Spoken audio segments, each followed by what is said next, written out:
Este é o segundo vídeo que nós vamos dar sequência para falar sobre as promessas de Deus na palavra, que estão contidas na Bíblia.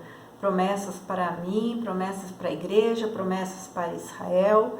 E nós vimos no primeiro vídeo que as promessas necessariamente todas vão convergir em Jesus. Elas vão apontar para Jesus.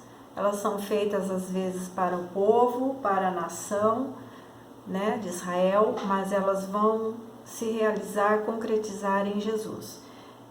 Eu vou dar início nesse segundo vídeo buscando o texto que nós lemos no anterior, que diz assim, em Isaías 61, 1 a 11, eu vou ler novamente. O Espírito do Senhor está sobre mim, porque o Senhor me ungiu para pregar boas novas aos quebrantados. Enviou-me a curar os quebrantados de coração, a proclamar a libertação aos cativos e a pôr em liberdade os algemados, a apregoar o ano aceitável do Senhor e o dia da vingança do nosso Deus, a consolar todos os que choram e a pôr sobre os que em Sião estão de luto uma coroa, em vez de cinzas, óleo de alegria, e em vez de pranto, vestes de louvor, em vez de espírito angustiado, a fim de que se chamem carvalhos de justiça, plantados pelo Senhor para a sua glória. E eu falei no outro vídeo que esta palavra dada a Isaías é uma maneira, uma revelação, uma palavra profética, estava se referindo ao próprio Jesus, né? O Espírito do Senhor está sobre mim, Jesus. E eu mencionei que o próprio Jesus leu esse texto, e eu quero então ler esse texto, que está em Lucas 4, 16 a 21, que diz assim: Indo para Nazaré, onde fora criado, entrou num sábado na sinagoga, segundo o seu costume, e levantou-se para ler. Então lhe deram o livro do profeta Isaías, e abrindo o livro, achou o lugar onde estava escrito: O Espírito do Senhor está sobre mim, pelo que me ungiu para evangelizar os pobres.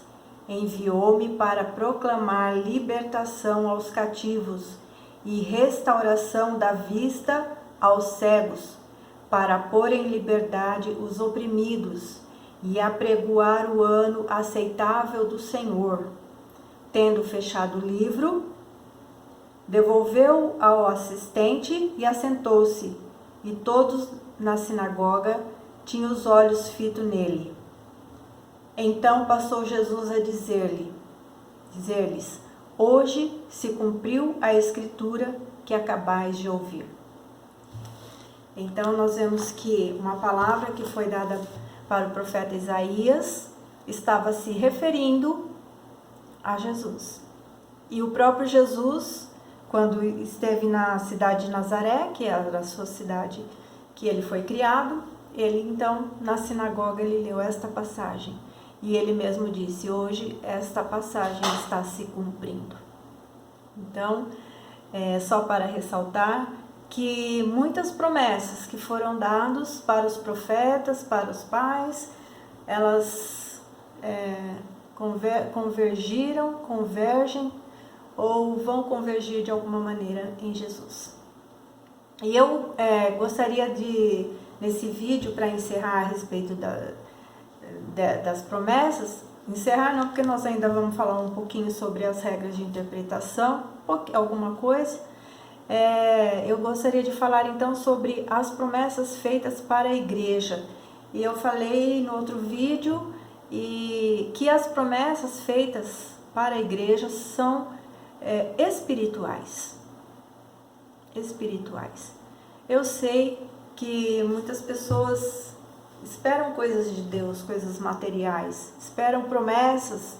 Por exemplo, uma mãe que espera a promessa de ter um filho, ou alguém que espera uma promessa de Deus de construir uma casa, alguém que espera uma promessa em Deus de fazer uma faculdade, não tem problema nenhum nós esperarmos do Senhor todas as nossas realizações. E, na verdade, isso são bênçãos que Deus tem preparado para o seu povo, né? Mas se nós formos ver verdadeiramente as promessas que a palavra de Deus tem para a igreja, para o seu povo escolhido, nós vamos ver que elas são mais espirituais, né? Então vamos ver alguma coisa. Qual a primeira promessa que está na palavra para a igreja do Senhor? Promessa de salvação, não é verdade? Mateus 24:13 diz: aquele que perseverar até o fim será salvo. Salvação. Se nós não tivermos a salvação, nenhuma outra promessa se cumprirá na nossa vida. A primeira promessa que nós temos que ter cumprida na nossa vida é a salvação. A partir daí nós podemos crer e buscar as outras promessas. Outra promessa que está na palavra de Deus para todo aquele que crê no Senhor é a paz. A paz.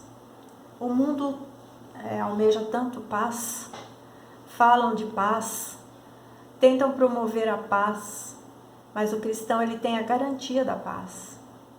E não é a paz que o mundo dá. Como Jesus falou: deixo-vos a paz, a minha paz vos dou, não vou-la dou como o mundo a dá. Não se turbe o vosso coração, credes em Deus, crede também em mim. A paz do Senhor, que Ele nos promete na sua palavra, ela é além do nosso entendimento. É uma paz que ela vem de dentro. Não é a paz que depende das circunstâncias. Não é a paz que depende de todas as coisas estarem indo bem na minha vida. Não é a paz que eu possa ter por ter uma segurança financeira. Não é essa paz. A paz que a palavra de Deus me dá em Cristo Jesus é uma paz que independe das circunstâncias. É eu poder, no meio de um caos, sentir paz. É eu poder, no meio de grandes problemas, eu sentir paz. É eu poder, mesmo tendo dificuldades, eu deitar e dormir em paz. Então, ela é muito além da nossa compreensão. É uma paz sobrenatural. É algo que é dado por Deus, pelo Espírito Santo que habita em nós. E que não vem da nossa capacidade. Vem de crermos e confiarmos no Senhor. Vem de nós termos uma confiança plena de que nós temos um Deus que é acima de todas as coisas, que cuida de nós, que é soberano e que tem o controle e o domínio de todas as coisas. Então, Filipenses 4, 6-7 diz assim: não andeis ansiosos de coisa alguma, em tudo, porém, sejam conhecidas diante de Deus as vossas petições, pela oração e pela súplica, com ações de graça. Então, a palavra de Deus nos diz que nós podemos levar tudo em oração a Deus, tudo, todas as nossas petições nós podemos levar a Deus em oração, com súplicas e também com ações de graça, porque não é só pedindo e suplicando, mas é também agradecendo pelo que Ele já deu, pelo que Ele já fez, pelo que Ele faz, pelo que Ele é, agradecendo e reconhecendo a Deus. Daí então, e a paz de Deus, que excede todo o entendimento, que é além do meu entendimento. Quando você sente a paz que vem do Senhor, e muitas vezes em circunstâncias adversas, difíceis, e você ainda assim consegue ter paz, você fala: só por Deus eu poderia estar bem, né? E a paz de Deus, que excede todo o entendimento, guardará o nosso coração e a vossa mente em Cristo Jesus. Muitas vezes, eu vou falar de mim, quando eu me sinto às vezes angustiada ou preocupada, ansiosa por alguma coisa, eu lembro dessa palavra. E eu oro nesta palavra, porque quando você ora a palavra, ela se cumpre. Não é apenas um pedido seu, mas você está orando a palavra, porque a palavra está te dando autoridade, autorização para que você ore. E ela vai se cumprir, né? E aí você vê que o Senhor, o Espírito Santo, guarda a sua mente e o seu coração de estar ansioso. Guarda, tira. Quando você vê, se você confia e ora e crê, o Senhor tira a ansiedade, a preocupação, a tristeza, a angústia, e você tem condições de sentir paz, uma paz que você não compreende, mas você sente. Então, esta é uma promessa da palavra, é uma promessa, a paz que tantas pessoas precisam. Quantas pessoas tiram as suas vidas porque não tem paz, sentem angústia, depressões, porque não tem paz. Mas a palavra de Deus promete para aqueles que creem no Senhor, né? Então vamos ver outra promessa que está para a igreja, para o povo de Deus. Tem também João 14, 27. Deixo-vos a paz, a minha paz vos dou, como eu já tinha mencionado, né? Está em João 14, 27. Outra promessa do Senhor, o Espírito Santo. Jesus foi ao alto, ele disse, mas eu não vou deixar vocês sozinhos. Eu vou mandar o meu Espírito para estar com vocês e habitar para sempre com vocês, estar com vocês o tempo todo. Então nós não estamos sozinhos. Agora eu não estou sozinha aqui. O Senhor está comigo, o Espírito Santo está comigo. Eu vou me deitar e o Senhor está comigo. Eu me levanto e o Espírito Santo está comigo. Eu enfrento o meu dia de trabalho e o Espírito Santo está comigo.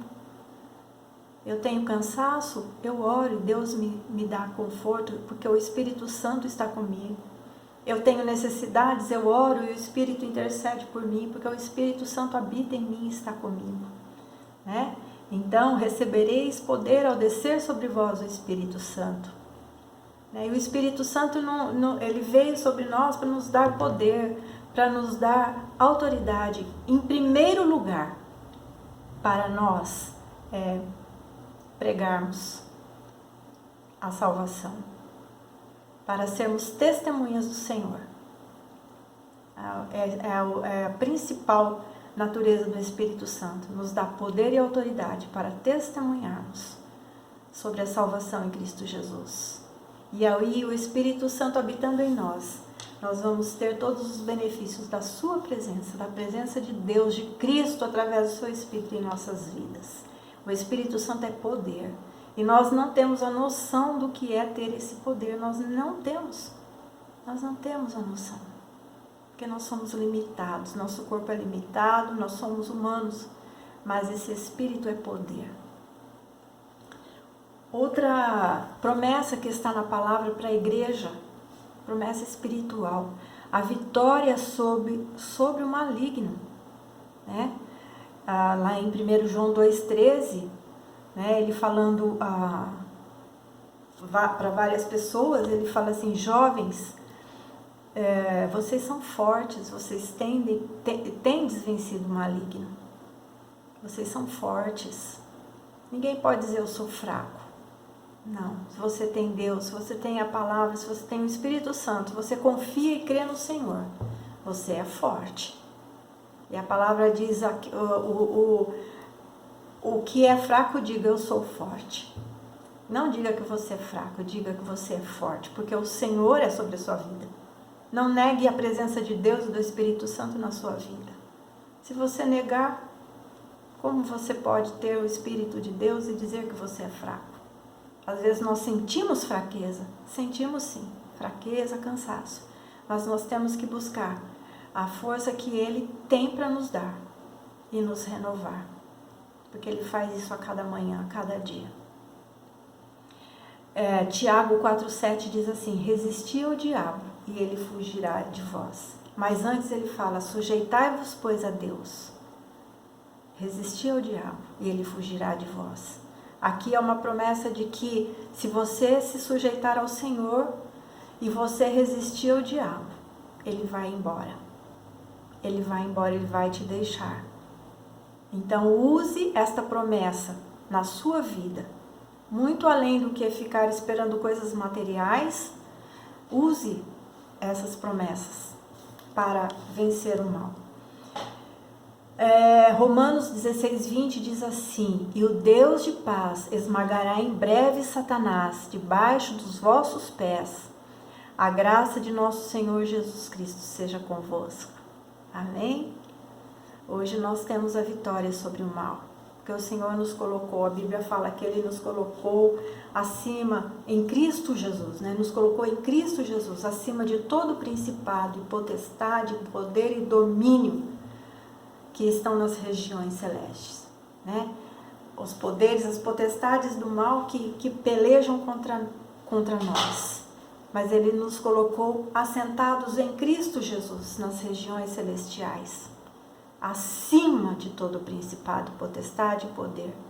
Então o Senhor já nos deu autoridade, já nos deu poder, né? Ele fala também lá, acho que é em Mateus, que Ele nos deu poder para pisar escorpiões, né? Eu vos dou poder, eu te dou poder. Deus está conosco. Muitas vezes nós negligenciamos este poder e essa presença de Deus nas nossas vidas. Nós esquecemos, nós nos deixamos abater, nos deixamos estar destruídos. E é isso que o inimigo quer, que nós não tenhamos conhecimento do que o Senhor tem para nós. Se você não conhecer isso, você não vai viver isto. Conheça o poder de Deus e que Ele é sobre a sua vida. Outra passagem de vitória para você, tá? E foi precipitado o grande dragão, a antiga serpente, chamada Diabo e Satanás, que engana todo mundo. Ele foi precipitado na terra e os seus anjos foram lançados com ele. E ouvi uma grande voz no céu, que dizia: agora é chegada a salvação, e a força e o reino do nosso Deus, e o poder do seu Cristo. Porque já o acusador de nossos irmãos é derrubado, o qual diante do nosso Deus os acusava de dia e de noite. E eles o venceram pelo sangue do Cordeiro e pela palavra do seu testemunho, e não amaram as suas vidas até a morte. Oh, meu Deus, nós temos que nos apropriar desta palavra. Nós temos que nos apropriar. Ele já foi vencido na cruz. Quando Jesus morreu, pagou o preço. Porque o diabo estava lá, constantemente acusando as nossas vidas. Mas Jesus agora tomou para si todo pecado, toda acusação. E agora Ele não tem mais como nos acusar. Não tem mais. Não se sinta acusado. Não sinta, porque se você está em Cristo, se você tem a salvação do Senhor, nenhuma condenação há. Porque a Bíblia fala em Romanos, nenhuma condenação há para aqueles que estão em Cristo Jesus, que não andam segundo a carne, mas andam pelo Espírito. Esta é uma promessa. Toma posse dela em nome de Jesus. Em nome de Jesus, toma posse dela. Esta promessa. 1 João 4:4. Esta passagem está em Apocalipse 12:11. Tá bom? 1 Pedro, deixa eu ler primeiro. 1 Pedro 5:8-9 diz assim: sede sóbrios, vigiai, porque o diabo, vosso adversário, anda em derredor, bramando como leão, buscando a quem possa tragar, ao qual resisti firmes na fé, sabendo que as mesmas aflições se cumprem entre os vossos irmãos no mundo. A Bíblia diz que o diabo está ao nosso derredor, rugindo como um leão, mas ele não é leão. Ele ruge como? Ele imita, porque quem é leão é Jesus. Quem é o leão da tribo de Judá é Jesus. O diabo ruge, ao nosso derredor, mas o Senhor acampa ao nosso redor e nos livra.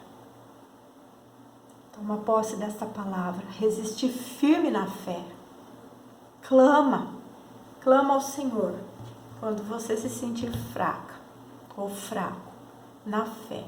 Clame, peça ao Senhor que Ele venha em socorro, porque Ele não nega bem nenhum àqueles que o buscam em espírito e em verdade, né? 1 João 4,4 diz assim: porque todo que é nascido de Deus vence o mundo, e esta é a vitória que vence o mundo, a nossa fé. Então você tem uma promessa aqui de vencer o mundo através da sua fé. Você tem aqui uma promessa de vitória, a sua fé. Pela sua fé você pode vencer o mundo, o pecado, o mal, o diabo, as tentações, as acusações, as fraquezas. Põe isso no teu coração. Lembra disso todos os dias.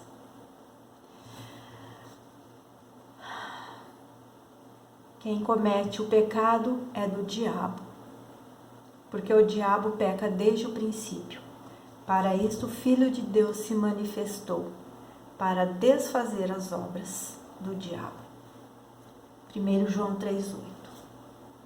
E eu quero aqui dizer para você que não é você que vai desfazer as obras do diabo, é Jesus. É Jesus. Não é pela sua força. Nós não temos força nem capacitação. Nenhum de nós. Nenhum de nós. Mas Jesus tem. E é na força do Senhor que nós falamos. Outra promessa que está na palavra de Deus é a vida abundante. Vida abundante é vida cheia de riqueza? Não. Vida cheia de vitória. Vida abundante é vida cheia de vitória. Não é vida cheia de bens, mas cheia de vitórias, de conquistas espirituais. Não é uma vida cheia de riqueza, cheia de bens materiais. Essa vida abundante, ela é espiritual. Então, o ladrão não vem senão a roubar, a matar e a destruir. Mas eu vim para que tenham vida e a tenham com abundância. João 10:10, Jesus que falou. O diabo só rouba, só mata e só destrói, porque isso é peculiar dele. É isso que ele veio. Mas Jesus veio para te dar vida. Vida verdadeira. Não é vida falsa. Não é vida inventada. Não é vida de aparência. Não é vida por coisas materiais. É vida interior. É vida na alma. Vida no espírito. É a alegria que vem do Senhor. É a paz que excede aquilo que você não consegue nem pensar. É a vida que só Jesus pode dar. Vida abundante. Outra promessa que está na palavra, vida eterna. Quando eu disse no outro vídeo que muitas vezes as pessoas estão só buscando as promessas de Deus para as coisas materiais, e Deus tem promessa na minha vida, Deus vai cumprir suas promessas, e Deus promete para nós vida eterna. Vida eterna. Quem é que está pensando na vida eterna? As pessoas estão querendo ganhar o mundo, não estão pensando a vida eterna. E a palavra de Deus diz assim, que adianta o homem ganhar o mundo inteiro e perder a sua alma? As promessas de Deus são espirituais para nós, para a igreja, para o seu povo. As coisas que Ele nos dá material são bênçãos que Ele acrescenta na nossa vida. Bênçãos. Mas as promessas que Ele tem são eternas.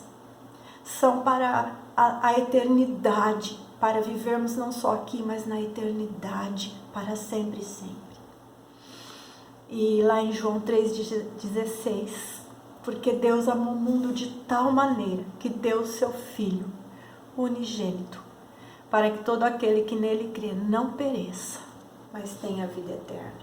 Você pode ter o mundo inteiro aqui, o mundo inteiro, mas não tem a vida eterna, acabou, vai para o inferno, o que adianta? ganhar o mundo inteiro e perder a alma. O que adianta? O que adianta?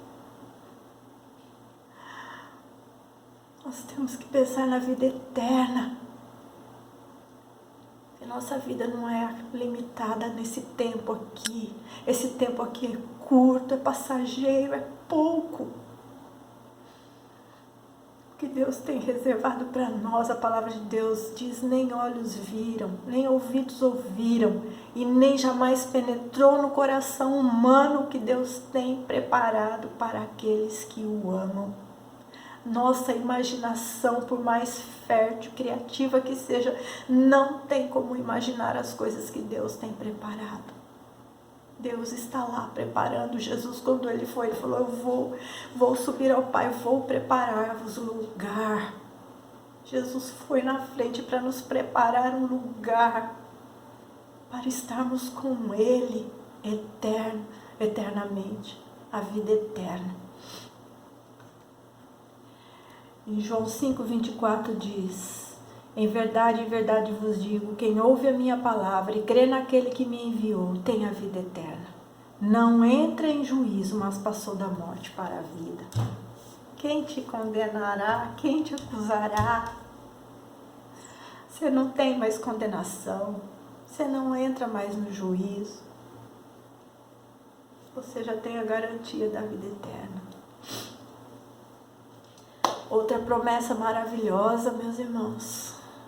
As pessoas tiram suas vidas por causa dos seus pecados, do peso que carregam nas suas vidas. Jesus nos deu perdão dos nossos pecados, nos deu a redenção, a remissão dos nossos pecados. Remissão, perdão. Não temos mais que pagar preço nenhum. A nota promissória foi paga, foi remida. Colossenses 1:13-14 diz assim, o qual nos tirou da potestade das trevas e nos transportou para o reino do Filho do seu amor, em quem temos a redenção e pelo seu sangue, a saber, a remissão dos pecados. Glória a Deus. Eu vou correr, porque meu tempo já está correndo, como passa depressa. Romanos 8:1-4, pois agora nenhuma condenação há para os que estão em Cristo Jesus, que não andam segundo a carne, mas segundo o Espírito, como eu já falei aqui. Porque a lei do Espírito da vida em Cristo Jesus me livrou da lei do pecado e da morte, porquanto que era impossível a lei, visto como eu estava enferma pela carne. Deus, enviando o seu Filho em semelhança de carne do pecado, pelo pecado condenou o pecado na carne. Oh, glória a Deus! Para que a justiça da lei se cumprisse em nós, que não andamos segundo a carne, mas segundo o Espírito. É carne. Mas Jesus sofreu na sua carne o peso que era para minha carne. Ele sofreu na carne dele o peso que era para a minha carne sofrer. A palavra de Deus nos promessa, força, poder, coragem. Lucas 10:19, eis que vos dou poder para pisar serpentes e escorpiões. Já tinha falado, né? E toda a força do inimigo, e nada vos fará dano algum. Porque Deus não nos deu espírito de temor, mas de fortaleza, de amor e de moderação. Segundo Timóteo 1:7. Deus nos deu promessa de proteção, de poder e de graça. Que diremos, pois, à vista dessas coisas? Se Deus é por nós, quem será contra nós? Se Deus é por você, quem será contra você? Posso todas as coisas naquele que me fortalece. E eu vou terminar. Eu creio que toda promessa a nós dirigida nas Escrituras vem acompanhada de responsabilidades, como crer, ter fé, obedecer e esperar. Não adianta crer em promessas e não crer em quem fez as promessas. Não adianta crer nas promessas, mas não pagar o preço da obediência e submissão a quem deu as promessas. Muitos estão esperando mais nas promessas terrenas do que nas promessas espirituais. E eu vou encerrar esse vídeo aqui, porque meu tempo já deu. Deus te abençoe em nome de Jesus. Busque as promessas da palavra de Deus. Creia nelas, se submeta a Deus. Creia no Senhor, sirva a Ele. Creia no Deus que deu as promessas. Tenha fé, obedeça, em nome de Jesus. Deus te abençoe.